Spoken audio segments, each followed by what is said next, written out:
Hi friend, அக்கா வெட்டியா இருக்காங்க, வாங்க நோண்டு போவோமா? ஹாய் அக்கா. ஹாய், வணக்கம். சொல்லுங்க. வேலை செஞ்சுக்கிட்டு இருக்கீங்களா? அம்மா இல்லை, சும்மா வெட்டியா பொழுது போகலன்னு சொல்லி பார்த்துட்டு இருக்கேன். பில்ல சொல்லுங்க. சரிக்கா, எனக்கு ஒரு ஃப்ரெண்டு இருக்காங்க. ஒரே ஒரு ஃப்ரெண்டா? ஆமாக்கா. சரி. அவங்க பாய் ஃப்ரெண்ட் கூட அடிக்கடி சண்டை வருது. பொம்பளை ஃப்ரெண்டா? ஆமாக்கா. சரி. அவங்க பாய் ஃப்ரெண்ட் கூட அடிக்கடி சண்டை வருது. சரி. அவங்க காதலிச்சு சண்டை போட்டு 4-5 மாதத்துல பிரிஞ்சுக்கிறாங்க. ஓகே. ஓகேவா? 4வது பாய் ஃப்ரெண்ட் முடிஞ்சு இப்போ 5வது பாய் ஃப்ரெண்டில் இருக்காங்க. பரவாயில்லையே, நல்லபடியா இருக்கு. சரி, இப்போ என்ன தெரியணும்?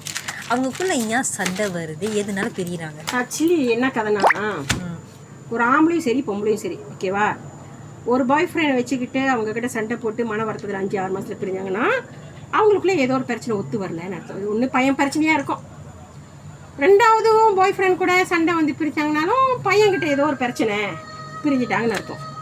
3, 4, 5ன்னு சொல்லி பிரச்சனை வந்து பிரிஞ்சுக்கிட்டே இருந்தாங்கன்னா பிரச்சனை வந்து பையனுங்க கிட்ட, அந்த பொண்ணுக்கிட்ட ஏதோ ஒரு விஷயம் அந்த பொண்ணுக்கிட்ட தப்பாக இருக்குது.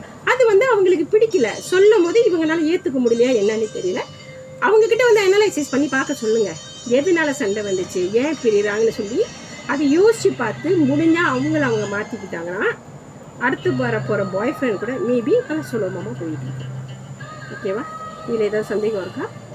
இல்லைக்கா, கரெக்டாக சொல்லலாம். கரெக்டாக. ஏன்னா 1 கூட பிரிஞ்சா சொல்லலாம், 2 கூட பிரிஞ்சா சொல்லலாம். வரவங்க கூடலாம் சண்டை போட்டு பிரிஞ்சா பிரச்சனை பையனுங்க கிட்ட இல்ல பொண்ணுகிட்ட இருக்கு. அதே மாதிரி பையனுங்க சைடும் சண்டை போட்டு பிரிஞ்சுக்கிட்டே பிரச்சனை பொண்ணுங்க கிட்ட இல்ல பையனுங்க கிட்ட.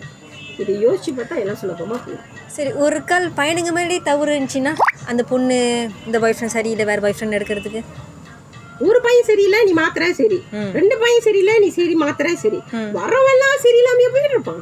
அப்ப நீ பாக்குற பையனுங்க எல்லாம் சரியில்லாத பையனுங்க தான் பாக்குறியோ, அப்ப நல்ல பையனையே பார்க்க மாட்டீங்க உங்க வாழ்க்கையில. அப்ப பொண்ணு தப்பு மேலதான் இருக்கு. தப்பு மேல நான் சொல்லல, தப்பு பொண்ணு மேபி யோசிச்சு பார்த்தா அவங்களுக்கு தெரியும். ஸோ அவங்கள வந்து யோசிச்சு பார்க்க சொல்லுங்க. அழுகுறதுல புண்ணியம் கிடையாது, அவங்கள யோசிச்சு பார்க்க சொல்லுங்க, பதில் அவங்களுக்கே கிடைக்கும். ஓகேவா? முடிஞ்சா?